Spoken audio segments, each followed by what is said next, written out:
Voltamos com o Balanço 2016 e perspectivas para 2017. Nós estamos com o coordenador do Núcleo Econômico da CNA, Renato Conchon.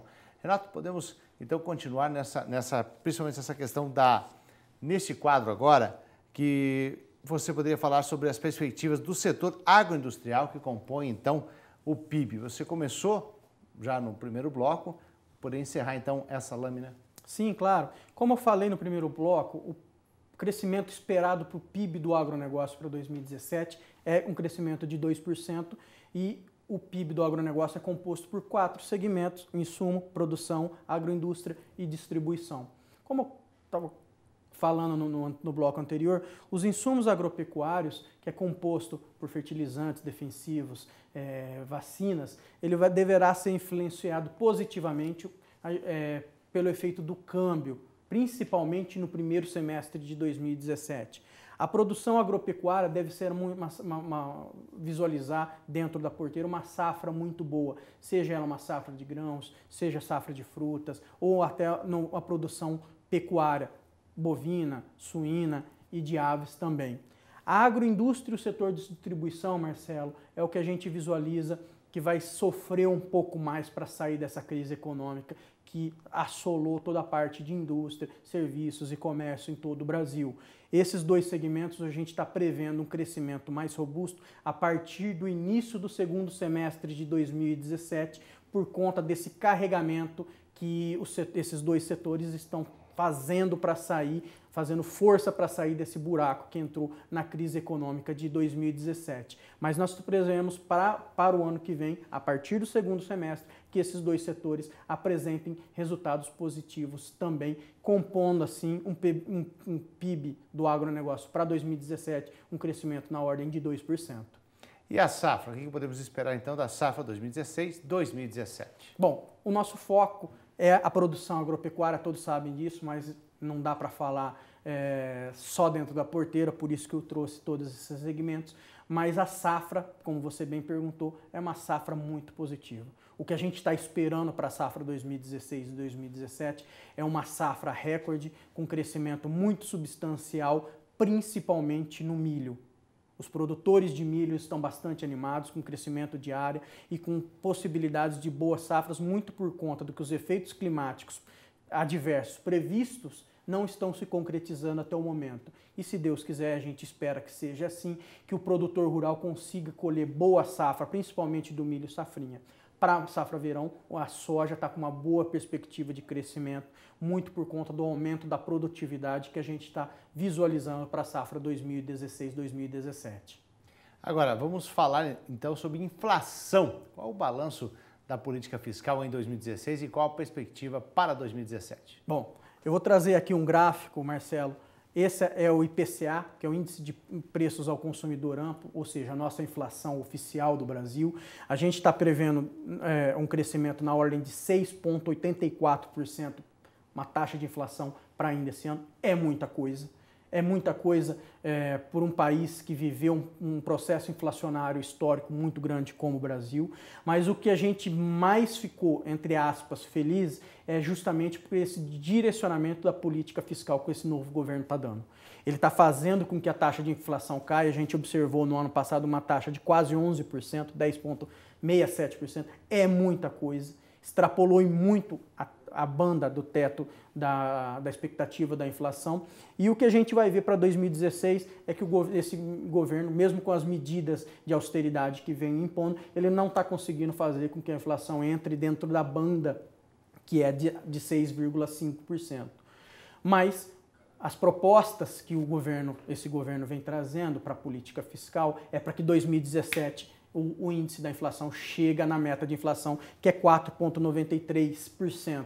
Isso vai fazer com que os preços dos produtos, dos insumos agropecuários, sejam reduzidos muito por conta da apreciação do câmbio e também por causa da inflação. Então a gente está vendo com bons olhos, o governo federal está agindo bem no que tange controlar a inflação. E todos sabem em casa, foi você, todo mundo consegue observar muito claramente os efeitos perversos que uma inflação alta traz no bolso, tanto do produtor rural como do consumidor que adquire esses produtos alimentícios básicos na gôndola do supermercado. Então o governo, ao nosso entendimento, está agindo muito bem, tratando muito fortemente, fazendo com que o IPCA entre dentro da meta de inflação para 2017. Esse é importante, esse é o alinhamento que se espera. Sim, absolutamente, é o que a gente espera e muito por conta disso passa por efeitos, passa por algumas votações que estão sendo discutidas e votadas no Congresso, tal como a PEC do teto dos gastos.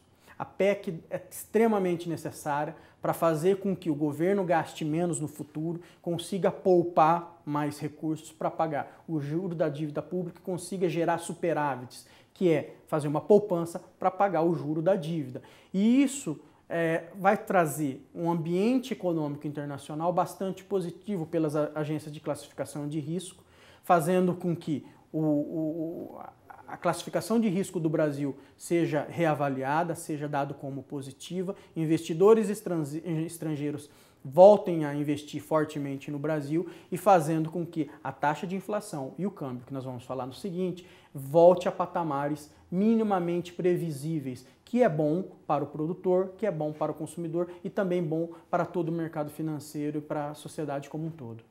Agora, Renato, vamos falar de câmbio, um dos principais índices acompanhados pelo produtor rural, é claro, tem insumo e tem também a venda, né? Como Sim. se comportou o câmbio em 2016 e qual a previsão para 2017, que é tão importante para você consolidar a safra, né? Claro, claro.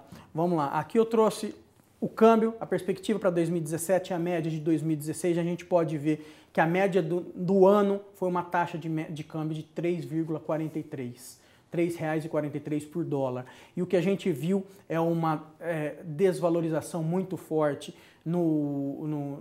a partir do segundo semestre desse ano, muito por conta dessas medidas da posse do novo governo e das medidas propostas. O mercado se sentiu muito confiante a partir desse segundo semestre.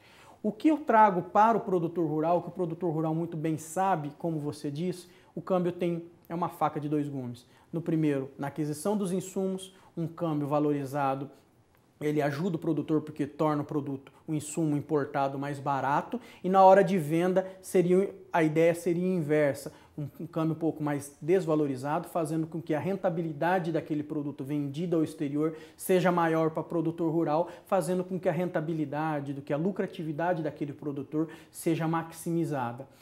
Isso a gente viu para alguns produtores, mas o efeito climático anulou esse ganho. E o que a gente está prevendo para 2017, Marcelo, é um câmbio um pouco mais modesto, na casa dos 3,32. Alguns analistas estão falando numa média ano entre 3,40 e 3,50. A gente está prevendo um câmbio estabilizado na ordem dos 3,32. Mas mais importante do que saber a taxa de câmbio cravada é fazer com que o mercado não tenha grandes oscilações. Como eu falei, se tiver uma oscilação de desvalorização muito incipiente para o produtor na aquisição dos insumos e uma desvalorização errada, inversa, na venda dos seus produtos, vai fazer que a lucratividade do produtor rural se transforme em prejuízo. E isso que a gente não quer. A gente está prevendo e a gente espera que a variabilidade do câmbio em 2017 seja um pouco menor, facilitando assim a vida do produtor rural, podendo fazer um planejamento de longo prazo. Aquilo de ter menos oscilação, né? Porque é incrível que na hora que ele vai vender, aí ele já comprou caro e vende mais barato. Mais ou menos essa é a conta. Exatamente. A gente brinca muito com uma coisa muito séria, que o câmbio para o produtor rural tem dois capítulos. O primeiro, ele te deixa muito rico. O segundo, ele te quebra. Então, esse é o conselho que a gente traz para o produtor rural que opera. Ele tem muita consciência e uma volatilidade, um câmbio estável é o que a gente espera. Volatilidade não é bom para ninguém.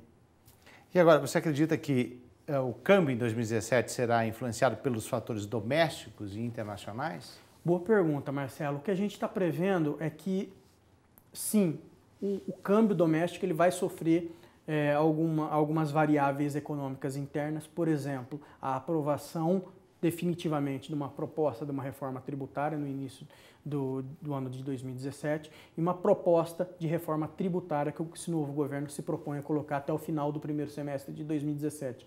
Isso vai dar uma pequena variabilidade na taxa do câmbio para o próximo ano.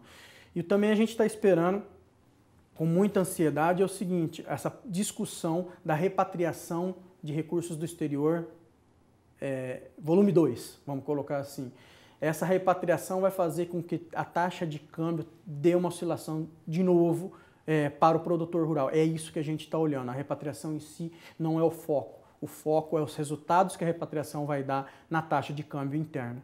Mas mais do que esses fatores... Gera influência. Gera influência, principalmente volatilidade num curto prazo, que seria 1 ou 2 semanas do período de repatriação que se dará aberto possivelmente. Isso vai fazer com que o real se aprecie um pouco mais. Então, os fatores de repatriação, reforma da Previdência e reforma tributária deverão influenciar no início de 2017. Mas o que a gente está vendo que deverá influenciar ainda mais e que deverá trazer fortes emoções para o mercado e para o produtor rural que opera com câmbio é o efeito Trump. A gente está visualizando que o Trump está recompondo a sua equipe de governo e como que isso se dará, o mercado está se posicionando muito volatilmente frente a essas expectativas que o Trump vai fazer na maior economia do mundo, que é a economia americana. Ok, eu agradeço a participação então do coordenador do Núcleo Econômico da CNA, Renato Conchon. Muito obrigado, tenha um bom dia. Obrigado, Marcelo. Obrigado a todos.